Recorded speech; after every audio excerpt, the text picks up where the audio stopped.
First level average prosperity. Average ப்ராஸ்பெரிட்டினா என்ன? Average prosperity hand to மவுத்தா? கானான் தான் ஆவரேஜ்.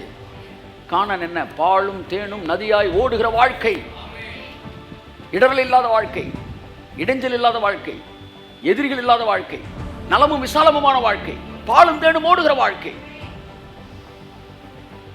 வெட்டாத கிணறு, நட்டாத தோட்டம், கட்டாத வீடு, நிரப்பாமல் நிரம்பின களஞ்சியம், எல்லாமே இது இருக்கு. பேர் தான் அபண்டன்ட் லைஃப். கர்த்தர் உனக்கு ஆவரேஜ் லைஃப் வைக்கல, அபண்டன்ட் லைஃப் தான் வச்சிருக்காரு. அப்படியே அதுக்கு ஆவரேஜ் லைஃப்னு பேர் வைக்கிறீங்க. எல்லாருக்குமே அபண்டன்ட் லைஃப்னா அதுக்கு பேர் என்ன? Average life. அதனால தான் அதுக்கு ஆவரேஜ் ப்ராஸ்பெரிட்டின்னு பேர் வைக்கிறேன். ஆவரேஜ் ப்ராஸ்பெரிட்டினாலே அபண்டன்ட் ப்ராஸ்பெரிட்டி அப்படின்னு அர்த்தம். ஸோ எல்லாருக்கும் வந்துடுது. அடுத்து ஒரு குரூப் அதுல இருந்து வெளியே எடுத்து அவுட்ஸ்டாண்டிங் ப்ராஸ்பெரிட்டி அப்படின்னு பண்றாரு.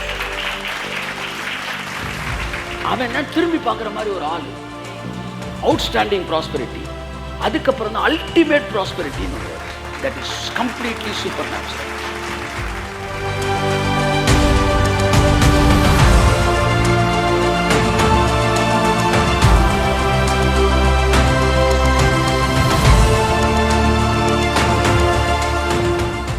பைபிள் நம்மளை ராஜாக்கள் சொல்லுது பார்த்தீங்களா? ஐஸ்வர்யவான்களை விட ராஜாக்கள் சொல்லுது.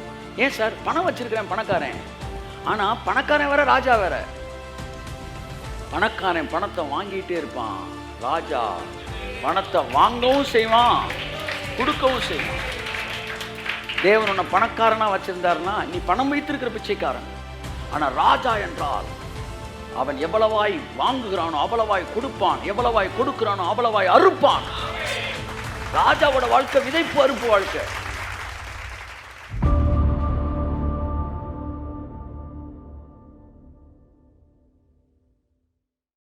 இந்த ஃபர்ஸ்ட் லெவல்ல உன் மனசை ராஜரீக மனதா தேவன் டிஎன்ஏல எழுதுறாரு, மாத்துறாரு. அப்படியே அது மாறுது.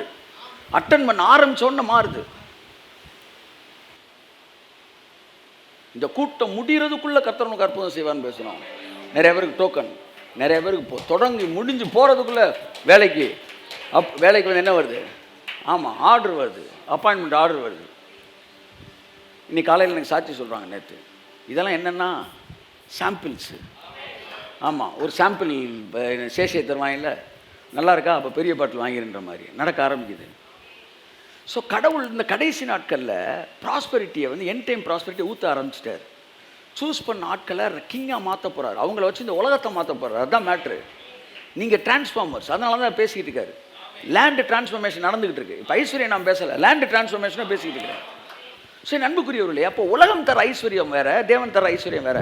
இந்த பைபிள்லேருந்து நீங்கள் கற்றுக்கிறீங்களே, பெற்றுக்கொள்றீங்களே, இந்த ஐஸ்வர்யம் வேற, உங்களை கிங்காகவே மாற்றும். நேற்று நான் பார்த்தேன், கொள்ளையடிக்க முடியாத ஐஸ்வர்யம், கொள்ளையடிக்க முடிஞ்ச ஐஸ்வர்யத்தெலாம் பேசினேன். பை பர்த் ஐஸ்வர்யம் வேற, பை டிஎன்ஏ ஐஸ்வர்யம் வேற. அம்பானிக்கு நீ பிள்ளையா பிறந்தீங்கன்னா பை பர்த் நீ ஐஸ்வர்யவான். நீ நினைக்கிறீங்க நானும் பெர்த்தில் ஐஸ்வர்யவான் இல்லையே, அவன்லாம் பெர்த்தில் ஐஸ்வர்யம். அம்பானி பையன் பை பர்த் ஐஸ்வர்யவான். ஆனால் பிறந்த பிள்ளைய ஒருத்தன் கிட்னாப் பண்ணிட்டு போயிட்டான். யாரோ ஒரு நரிக்குறவர், யாரோ ஒருத்தர், ஒரு ஏழை, ஒரு பிச்சைக்காரனே கடத்திட்டு போயிட்டான்னு வச்சுக்கோ. கடத்திட்டு போய் அம்பானிக்கே தெரியாமல் அந்த பிள்ளை அங்கே வளர்ந்தா அந்த பிள்ளை பணக்கார பிள்ளையா வளருமா, பிச்சைக்கார பிள்ளையா வளருமா? அப்போ பை பர்த் நீ பணக்காரனாக இருந்தால் என்னைக்கு வேணாலும் உன்னை தூக்கிட்டு போயிட்டா நீ பிச்சைக்காரனாக. ஆனால் பை டிஎன்ஏ பணக்காரனா நீ இருந்தினா,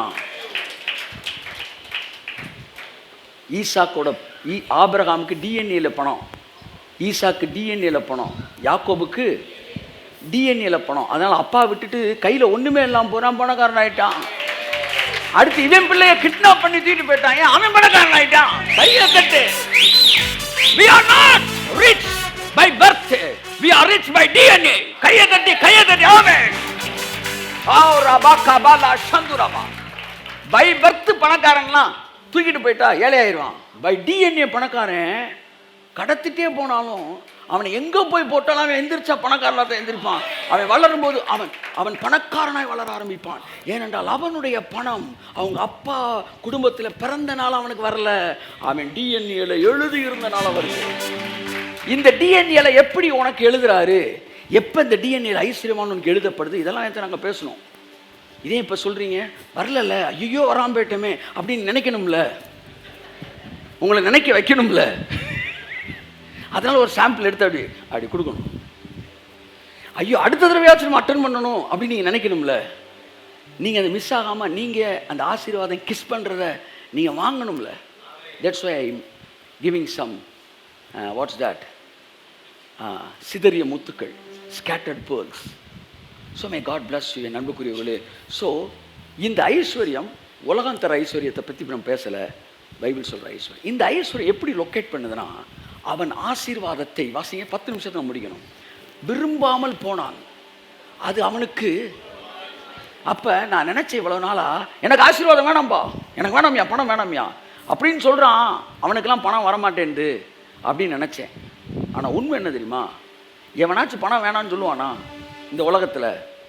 சொல்லுங்கள்.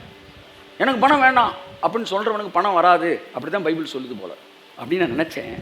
அப்போ கர்த்தர் கேட்டார், எவனாச்சும் பணம் வேணான்னு சொல்லுவானா? உலகத்தில் ஒருத்தன் கூட சொல்ல மாட்டான். அவன் ஐஸ்வர்யத்தை விரும்பாமல் போனான்றவன் எவனுமே கிடையாது. அது அவனுக்கு தூரமாய் விலகுது அப்படின்னு இருக்கு. அப்போ நிறைய பேருக்கு தூரமாக விலகுது, காரணம் அவங்க விரும்பாததுனால கிடையாது. ஏன்னா உலகத்தில் எவனுமே விரும்பாதவன். அப்போ இங்கே விரும்பாமல் போனான்னு சொல்கிறாரே, அப்போ அந்த வார்த்தைக்கு என்ன அர்த்தம்? விரும்பாமல் போகிறதுனா வேண்டான்னு சொல்கிறதா? இல்லை, விரும்பாமல் போனான்றக்கு அர்த்தம் என்னென்னா, விருப்பம் எல்லாருக்கும் இருக்குது, வந்தால் கூட்டிகிட்டு போகிறேன் அப்படின்ற மாதிரி கொல்ல பேர் இருக்கிறாங்க. ஆனால் இங்கே விரும்பாமல் போனான் அப்படின்னு அர்த்தம் என்னென்னா, அதனுடைய ஹீப்ரு வேர்டு சொல்லுது, அந்த விரும்பாமல், விருப்பம்ன்ற வார்த்தை கஃபேட்ஸ் அப்படின்ற வார்த்தை சொல்லுது. அவன் ஐஸ்வர்யத்தை கஃபேட்ஸ் பண்ணாமல் போனான், ஆகையால் அது அவனுக்கு தூரமாய் விலகி போயிற்று. What is meant by coveted? அதாவது கஃபேட்னா என்ன? பணம் வந்தால் நல்லது தான் சார், அதுக்கு பேர் விருப்பம் கிடையாது. பணம் வந்தால் நல்லது தான்றான்ல, அவனுக்கெல்லாம் பணம் வராது. ஆனால் எவன் ஒருத்தன் கஃபேட் பண்ணுறானோ அதுக்கு அர்த்தம் என்னென்னா, 4 அர்த்தம் சொல்லுது. ஒன்று, எக்ஸைட்டட். அந்த சப்ஜெக்டை சொன்ன ஒன்று ஹே அப்படின்னு எக்ஸைட் ஆகிறான் பாருங்களேன், அதுதான் இந்த விருப்பம்ன்றதுக்கு அர்த்தம். அவன் யார்? இந்த பணம் கிடைக்காதவன் ஐஸ்வர்யத்தை எக்ஸைட் பண்ணாமல் போயிட்டான், அதனால் அவனை விட்டு அது தூரமாக போச்சு. நீங்களும் சொல்கிறேன், பைபிள் ஐஸ்வர்யன்னு சொல்லும்போது எக்ஸைட் ஆகலைன்னு வச்சுக்காங்களேன், அப்படியே வாழ்ந்து செத்துற வேண்டியதான். ஏதோ ஒரு வீடு 2 கார் அப்படி வாங்கி முடிச்சிட வேண்டியதான். ஆனால் என்னைக்கு எக்ஸைட்மெண்ட்டுக்குள்ளே வரையோ, விரும்பினான்ற பேர் எக்ஸைட்டட். இன்னொரு அர்த்தம் அட்டன்டிவ். ஐஸ்வர்யம் ஒன்று அப்படி அப்படி பார்க்குறது, ஐஸ்வர்யம் ஒன்று அப்படி கண் அட்டன்டிவ் ஆகணும். இருக்கியா இருக்கியா இருக்கியா இருக்கியா இருக்கியா இருக்கியா இருக்கியா attentive attentive attentive attentive attentive attentive. ஏதோ பணம் கிடைச்சா போதும் இல்லை, அட்டன்டிவ், டிட்டர்மினேஷன், டெலிஜென்சி, மிகுந்த கனத்தோடு மரியாதையோடும் ஒன்றை தேடுவது, வெளியிலிருந்து அல்ல உள்ளே. Attentive, excitement. அடுத்து இன்னொரு வார்த்தை சொல்லுது, மைண்ட்ஃபுல். மிகுந்த சிரத்தையோடு அந்த ஆசீர்வாதத்தை விரும்பணுமா, சிரத்தையோடு கவனிக்கணுமா, கனத்தோடு கவனிக்கணுமா. பணத்துக்கு ஒரு நல்ல குணம் இருக்குது, என்ன தெரியுமா? தன்னை மதிக்காதவன்ட்டு அது வராது. நாங்கள் மதிக்க தானே செய்கிறோம். 1000 ரூபா எடுக்கிறதுக்கு நீ அவ்வளோ யோசித்த, நீ மதிக்கிறவன். இதுக்கு நாங்கள் 1000 ரூபா செலுத்தணுமா? அந்த 1000 ரூபாயோட போயிரு, அதை எடுத்து ஒரு பசையை போட்டு வாயில் ஒட்டிக்க. என்னைக்கு அதை விட எனக்கு ஐஸ்வர்யம் முக்கியன்ற இடத்துக்கு நான் வர்றேனோ, நான் அதை கனம் பண்ண ஆரம்பிக்கிறேன். ஷேமரா பாலா பஹான் துனாமா நாமதியங்கோ. ஒரு மனுஷன் என்று சொன்னால், கான்ஃபரன்ஸுக்கு வர அத்தனை பேருக்கு நான் என்ன செய்கிறேன்? நான் ஸ்பான்சர் பண்ணிடுறேன். நான் வரணும். நான் சொன்னேன் இடம் இல்லை, நான் வரணும். சரி வாங்கன்ட்டேன். அடுத்த நாள் ஃபோன் பண்ணி சொல்கிறாரு, இந்த சிட்டியில், குறிப்பிட்ட சிட்டியில் எத்தனை பேர் வராங்களே எல்லாருக்கும் நான் என்ன செஞ்சிடறேன்? ஸ்பான்சர் பண்ணுறேன். அப்போ ஒரு தேவனுடைய வார்த்தைக்கு ஒரு மனுஷன் எவ்வளவு மரியாதை கொடுக்குறான்ற பாருங்க. நான் சொல்கிறேன், எழுதி கொடுக்குறேன், அடுத்த 5 வருஷத்தில் அந்த பட்டணத்தில் பெரிய பணக்காரனா, இந்த ஸ்டேட்டில் பெரிய பணக்காரங்கள் ஒருவனாக இருப்பான் இயேசு நாமத்தில். அது பணத்துக்கு ஒரு கெட்ட குணம் என்ன தெரியுமா? தன்னை எவன் மதிக்கிறானோ அவன்கிட்ட தான் வரும். அது கேட்குற டிமாண்டை கொடுக்குற எவன் சொல்கிறானோ, அதாவது இந்த விரும்பாமல் போனான் கஃபேட்டுக்கு என்ன அர்த்தம்னா, உன்னை விரும்பிட்டு அதுக்காக எதை வேணாலும் செய்வான்டா அப்படின்ற முடிவில் இருக்கான். எதை வேணாலும் திருடுவோம், எடைக்கு போடுவோம், கம்பி அது இல்லை. அது அது நான் அதான் சொல்கிறேன், இதிலிருந்து பாரு எதை வேணாலும் செய்யலான்றதுக்கு அர்த்தம் பைபிளில் பார்க்கணும். நீ அந்த ரூட்டில் வந்துடக்கூடாது. ஒரு பொண்ணை பார்த்துட்டா இந்த பொண்ணை முடிக்கிறக்க நான் எதை வேணாலும் செய்வேன்னு ஒருத்தர் முடிவு எடுக்கிறான் பாரு, அதுக்கு பேர் தான் கஃபேட். இந்த கஃபேட்ன்ற வார்த்தைக்கு ஒரு எடுத்துக்காட்டு பைபிள் சொல்லுது. டயானான்னு ஒருத்தி பைபிள் இருந்தா, இந்த டயானா ஒரு அடங்காதவள், தனியாக கிளம்புற குரூப்பு. அப்போ சிஹேம் அப்படின்னு ஒருத்தர் இருக்கான். அவன் ஒரு புறஜாதி. அந்த புறஜாதி டயானாவை லொக்கேட் பண்ணுறான்.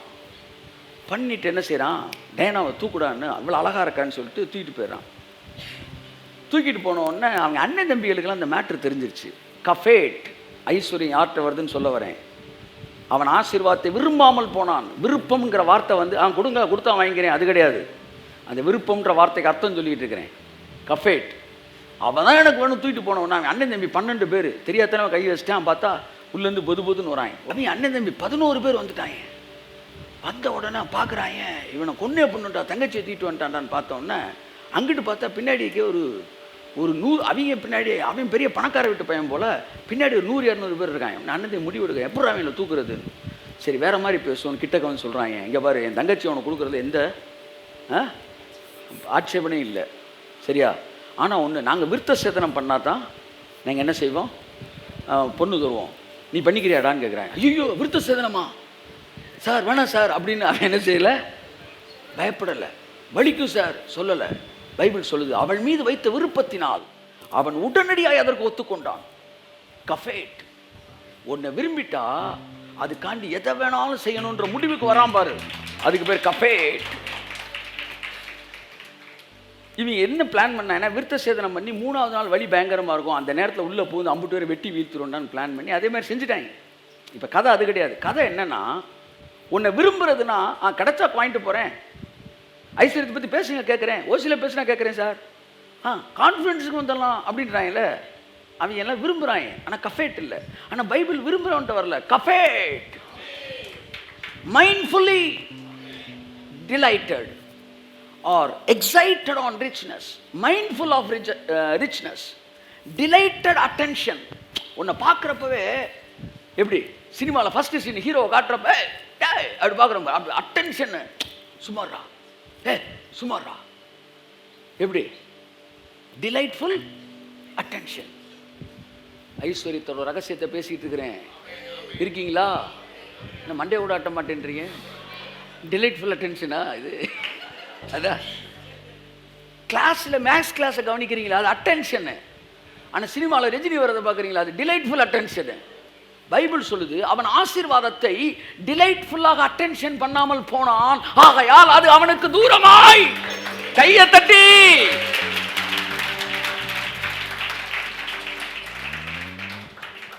the man who has a delightful attention on prosperity, shakura malahadi ramanash. உனக்குள்ளே இப்போ அந்த ஊற்றுக்கண் திறக்கிறது, உனக்குள்ள அந்த டிலைட்ஃபுல் அட்டென்ஷன் திறக்கிறது, ஐஸ்வர்யத்தின் 5வது கண் திறக்கிறது உன்னை வாழ்க்கையிலே சொன்னாமல். உன்னை நோக்கி ஐஸ்வர்யம் கடந்து வர ஆரம்பி. எழுதி வைத்துக் கொள்ளுங்கள், அடுத்த சில வருடங்களில் இந்த சபையில் இருக்கிற இந்த வார்த்தையை கேட்டுக்கொண்டிருக்கிற வாழ்க்கையில் அநேகர் ஐஸ்வர்யவான்களாய் மாறி இருப்பது சின்னம், மாற்றமில்லை இயேசுவின் நாமத்தினால. ஷக்கரா மலா பஹாந்துனா மனாமதியாங்க. என்னோடு இத்தனை வருஷம் ட்ராவல் பண்ணுற எத்தனை பேர் பணக்காரர்கள மாதிரி இருக்க நான் பார்த்துருக்கிறேன். ஐஸ்வர்யத்தை 24 ஐஸ்வர்யத்தை ரெகுலராக ப்ரீச் பண்ணாமலே இப்போ தேவன் அதை ப்ரீச் பண்ண ஆரம்பிக்கிறார். So delightful attention. அடுத்து இன்னொரு மீனிங் சொல்லுது, ஹேவ் ப்ளஷர் வித் ரிச்னஸ். இதுதான் ஜீல் ஆன் ப்ராஸ்பரிட்டி. வைராக்கியம். வைராக்கியம். இந்த வைராக்கியத்தில் வெளியில் இருக்க வைராக்கியம் இருக்குது, உள்ளே இருக்க வைராக்கியம் இருக்குது. வெளியில் இருக்க வைராக்கியம்னா எவன் கூட ஓடுவோம், எவன் கூட என்ன செஞ்சாலும் செய்வோம், பணக்காரனாயிரும், அது அசிங்கமான வைராக்கியம். ஆனால் இங்கே பைபிள் சொல்கிற மாதிரி நான் ஐஸ்வர்யத்தை தேடுவேன். ஆமாம், நான் இப்படி இருக்க மாட்டேன், இப்படி தான் வாழ்வேன். கர்த்தர் என்னை பணக்காரன் ஆக்குவார், கர்த்தர் ஐஸ்வர்யன் ஆக்குவார். நான் வேலை கிடைச்சி 1000 சம்பளம் வந்தாலும் போக மாட்டேன், நான் ஊழியம் தான் பண்ணுவேன், நான் பிரசங்கம் தான் பண்ணுவேன், கர்த்தர் அதன் மூலமாக என் ஆசீர்வதிப்பார். அப்படி உறுதியாக ஜீல்ல நிற்கிறான் பாரு, அவனை விட்டவே மாட்டார்.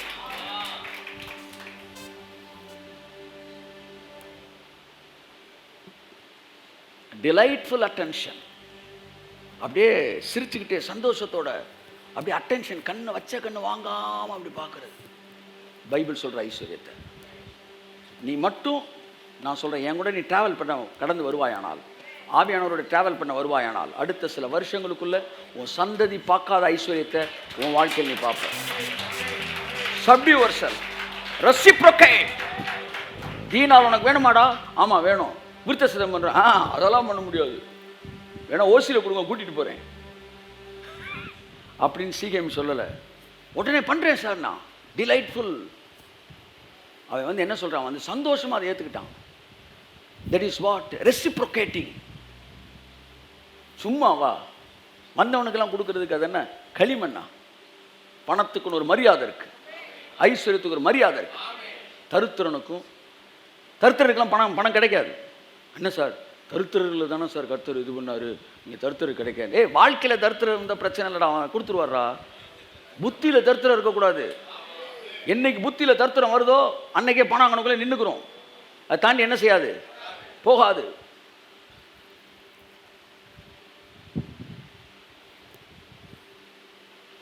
இன்றைக்கு பணம் வைத்திருக்கிறவர்களை பார்த்திருக்கிறேன், ஆனால் பணக்காரர்களை நான் பார்க்க முடியவில்லை. பணம் வச்சிருக்கவங்களும் பணக்காரங்க தானே சார், திரும்பவும் தப்பு பண்றீங்க. ஒருவன் பணத்தை வச்சு பணக்காரன் சொல்ல முடியாது சார், அவன் மனசு வச்சு தான் சார் பணக்காரன் சொல்ல முடியும். இது எல்லாம் உலகம் சொல்லி தராது, பைபிள் தான் சொல்லி தரும். உலகம் வந்து பணம் சம்பாதிக்கிறத சொல்லித்தரும், ஆனால் பைபிள் மட்டும்தான் பணத்தை அனுபவிக்கிறத சொல்லித்தரும். ஒருவன் புத்தி யுக்தி இவைகளோடு பிரயாசப்படுகிறான், ஆனாலும் அவன் புத்தி யுக்தியோடு சம்பாதித்ததை வேறொருவன் வந்து அனுபவிக்கிறான். நீ கஷ்டப்பட்டு திருடி இது பண்ணி அது பண்ணி கடைசியில் அது நீ அனுபவிக்க மாட்ட. எனக்கு தெரிஞ்ச ஒரு மாமனார், அந்த ஆள் பெரிய எல்லா வேலையும் பார்த்து ப்ராஸ்பரிட்டியை சேர்த்துட்டார். ஆனால் அவர் பேசிக்காக என்ன கிடையாது, பெரிய பணக்காரர் கிடையாது. ஒய்ஃப் வீட்டில் பெரிய பணக்காரனால இவர் டக்குன்னு ஒரு ஸ்கெட்சை போட்டு உள்ளே நுழைஞ்சு டக்குன்னு இவர் என்ன ஆகிட்டார், அந்த இடத்துக்கு வந்துட்டு இவர் அனுபவிக்க ஆரம்பிக்கிறீங்கன்னா இவரோட பொண்ணை இன்னொருத்தன் லொக்கேட் பண்ணிட்டான். அவன் இவரோட பெரிய ஃப்ராட். அவன் என்ன பண்ணிட்டான், இவர் வந்து அதே ரூட்டில் அவன் வீட்டுக்குள்ளே வந்துட்டான். எப்படி பாருங்க, எங்கேயோ வாங்கினது எங்கேயோ கொடுக்குறாரு. அவன் என்ன செய்கிறான், அவன் வந்து அதுக்கப்புறம் இவர் சொத்தை ஃபுல்லாக அவன் அழிக்கிறான். இதை பார்க்கும்போது என்கிட்ட வந்து என்னை கூப்பிட்டு சவுண்டை கொடுக்குறாரு. உன்னால்தான் இந்த பிரச்சனைக்கு இல்லை காரணம். அவன் வந்து ஓமலம். நான் மனுஷன் வந்து நாட்டில் எது நடக்குன்னு சொல்ல முடியாது. அப்போ என்ன சொல்ல வரேன் நான், இசி நான் நீண்ட நாள் வாழணும்னு முடிவு எடுக்கிறேன். ஆமென் சொல்லுங்கள். அதனால் எல்லாத்தையும் தாண்டிய மனதை ஒரு விஷயத்துக்கு நான் பழக்க வைக்கிறேன். அதைத்தான் பைபிள் சொல்கிறது. உலகம் பணத்தை கொடுக்கும், பைபிள் தான் அவன் ஐஸ்வர்யவானா மாற்றும்.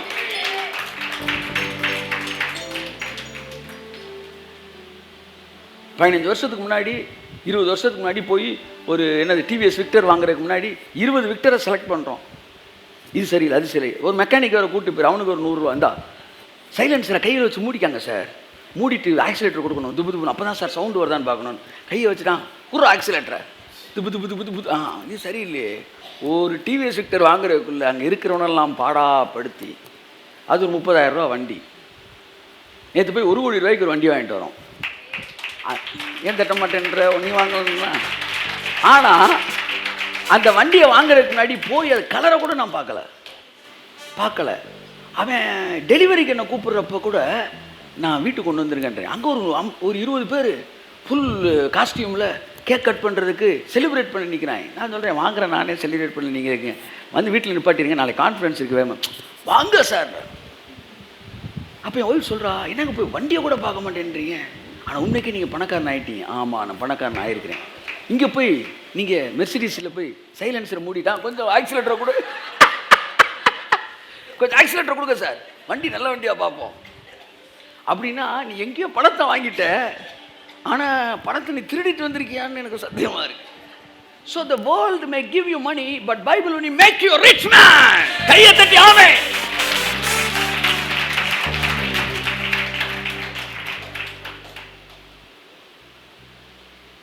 When I entered into the showroom, I saw some other better color, ஒரு சாய்ஸு.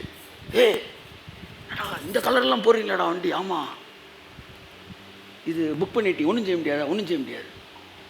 ஒரு 50,000 ரூபாய்க்கு ஒன்றும் இல்லை சார், 200 ரூபாய்க்கு ஒரு சேலை பில்லை போட்டு அதோட சூப்பர் சேலை ஒன்று பார்த்துட்டோம்னா நைட்டு தூக்கம் வராதுல்ல. எனக்கு எப்படி இருந்திருக்குன்னு சொல்லுங்கள். ஒரு கோடிப்பே அப்பே, ஒரு கோடி அப்பே, ஆமாப்பே, என்னடா இதோட சூப்பராக ஒரு கலரை மிஸ் பண்ணிட்டோம், எப்படி இருந்திருக்கும்? சத்தியமாக சொல்கிறேன், என் மனசை தேவன் பழக்க வைக்கலைன்னா நைட்டு நெஞ்சை பிடிச்சிட்டு ஐசிக்கு போயிருப்போம். ஆனால் கர்த்தர் என்ன பழக்க வச்சிருக்கிறாரு. போனார், என்னடா போடா போடா போய் டக்குன்னு பில்லை போட்டு கிளம்புடா, இல்லை கான்ஃபரன்ஸ் கிளம்புடா, இல்லாண்டவர் அது என்ன அது பிடிச்சிருக்கு அதையும் வாங்குவோண்டா, போடா போடா. அவ்வளோதான், ஒரு செகண்டில் அப்படியே அப்படியே மைண்டு செட் ஆயிடுச்சு. ஆமாம், இது நம்ம வாங்குற கடைசி காரு கிடையாது, இது மொத காரு. அப்படியே நம்ம அதை யோசிக்கணும். பிடிச்சிருக்கல போ. இந்த மனசு இல்லை, நைட்டு தூக்கம் வராது. ஒரு செகண்டில் சுவிட்ச் ஓவர் ஆகி கான்ஃபரன்ஸுக்கு போயிட்டேன் நான். ஆனால் அப்புறம் வந்து என்கிட்ட சொல்கிறாங்க, நல்ல வேலை சார் நீங்கள் அந்த கலரில் இதுதான் சார் இருக்கிறதுல டாப் அண்டு, இதுதான் வந்து ஹை வந்து செல்லிங் கார் அப்படின்னு. அவனே சொல்கிறேன், சார் 10 வண்டி போனால் அந்த கலர் ஒன்று தான் சார் பாரு. இது எல்லாம் கேட்டு நான் சமாதானமானாலும் மனசில் ஃபைனலாக சொல்கிறேன், என்ன சொல்கிறேன், அதெல்லாம் இருந்தாலும் எனக்கு பிடிச்சிருக்கு. என்ன சொல்கிறேன், வாங்கிடுவோம், மேட்ரை விடு. ஆமென். இன்னமும் கருகிற வாட வருது, என்னது? சந்தோஷப்படு. ஆமாம், அவன் ஆசீர்வாதத்தை விரும்பினான்.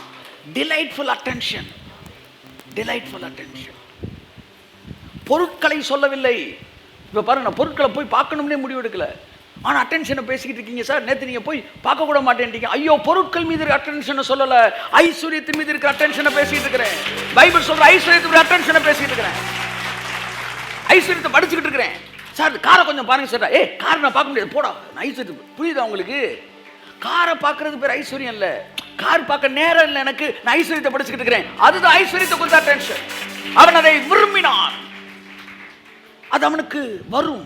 அதை விரும்பாமல் போனான், தூரமாய் விலகி போகும். விரும்பாமல் போனான் என்றால் என்ன அர்த்தம் என்றால் அதை அசட்டை செய்தான். வந்தா கூட்டிட்டு போறேன் சார், அதுக்குன்னு எந்த ரிஸ்க்லாம் எடுக்க முடியாது சார் நினைக்கிறான் பாருங்க. அதுக்கு பேர் விருப்பம் கிடையாது. இந்த சீகம் என்பவன் டயானா எப்படியோ கொடுக்குறியா, நான் வாங்கிட்டு கூட்டு போறேன், விருத்தசெல்லாம் பண்ண முடியாதுன்னு சொன்னா அதுக்கு பேர் விருப்பம் கிடையாது. விருப்பம்னா அது என்ன கேட்குது, என்ன கேட்குது, நான் தரேன் தரேன், எனக்கு தர சொல்லு, நான் வரேன் நான் வரேன் சொல்றான் பார். அதெல்லாம் விருப்பம். Reciprocate with the word of God. Reciprocate. எவ்வளவு சீரியஸான சப்ஜெக்ட் பார்த்தீங்களா ஐஸ்வர்யம்? இந்த கபடி விளையாடு சாதாரண விளையாட்டு நினைச்சீங்களா? Sincere matter. You must dedicate yourself. You devote yourself to study. You devote yourself to study. Solomon சொல்றான், நான் என்னை படிப்பதற்கு என்னை அர்ப்பணித்தேன், கற்றுக்கொள்வதற்கு என்னை அர்ப்பணித்தேன். I devote myself to study. ஐஸ்வர்யம் என்பது ஒரு சின்சியரான சீரியஸான மேட்டர். அது ஊழியத்துக்கு அர்ப்பணிப்பது போல அர்ப்பணித்து படிக்கிற வாழ்க்கை. அதெல்லாம் வேகமாக கான்ஃபரன்ஸ் எடுக்கும்போது கர்த்தரே இரு இரு இரு இரு இரு அப்படிலாம் டக்குன்னு ஒரே நாள்லாம் படிக்க முடியாது. அது பல லெவல் இருக்குன்றார். என்ன ஆண்டவர் என்றேன் பார், average level, outstanding level, ultimate level, அப்படின்னு மூணையும் வந்து அப்படியே அப்படியே பார்த்துக்கிட்டு இருக்கிறேன். அப்போ இந்த அல்டிமேட் லெவல் அது உனக்கே தெரியாது. இப்போ நான் கூட்டு போனால் நெஞ்சை பிடிச்சி நீ செத்துருவ. உன்னால் ஹை வோல்டேஜ் தாங்க முடியாது. உங்களால் பல கோடிகளை டீல் பண்ணணும்னா உங்கள் மனசுக்கு ரெடி ஆகணும். 500 ரூபாய்க்கு எடுத்த சிலையை பக்கத்தில் இருக்க சிலை நல்லா இருக்குது, பில்லை போட்டோம்னா நைட்டு தூங்க மாட்டேன்றியே. உன்ட்டில் 5 கோடியோ கொடுத்தா மூச்சு ஒரே இழுத்து செத்துருவோம் நம்ம. உங்ககிட்ட இவ்வளோ பணம் இருந்து நீ திருடுற மாதிரி இன்னொருத்தன் உன்ட்ட திருடி இருந்தான்னா நீலாம் உசுரோட இருந்திருப்ப? கொஞ்சம் யோசித்து பாரு. இப்போ நீங்கள் திருடுறீங்கன்னு வச்சுக்கோங்க, நீங்கள் திருடுற மாதிரி உங்கள்கிட்ட ஒருத்தன் திருடிட்டான்னு வச்சுக்கோங்க, கொஞ்சம் யோசிங்க, கொஞ்சம் அப்படியே கற்பனை குதிரையை தட்டி விடுங்களேன், நெஞ்சு பிடிச்சி செத்துற மாட்டீங்க. ஆனால் நல்லா கவனிங்க, அந்த லெவலுக்கு போனோம்னா அந்த மைண்ட் அந்த லெவலுக்கு வரணும். அதனால தான் லெவல் லெவலாக கூட்டு போகிறார் நம்மளை. சரி 3 லெவல்னு தொடங்குமா, முதல் லெவலில் 3 சிட்டிங்கிறாரு. என்னடா அடுத்து? ஆமாம், first sitting, second sitting, third sitting. அச்சா தலைமை அப்போ ஐஸ்வர்யத்தை சூப்பரான சிலபஸாக பிரித்து வச்சுருக்கான்.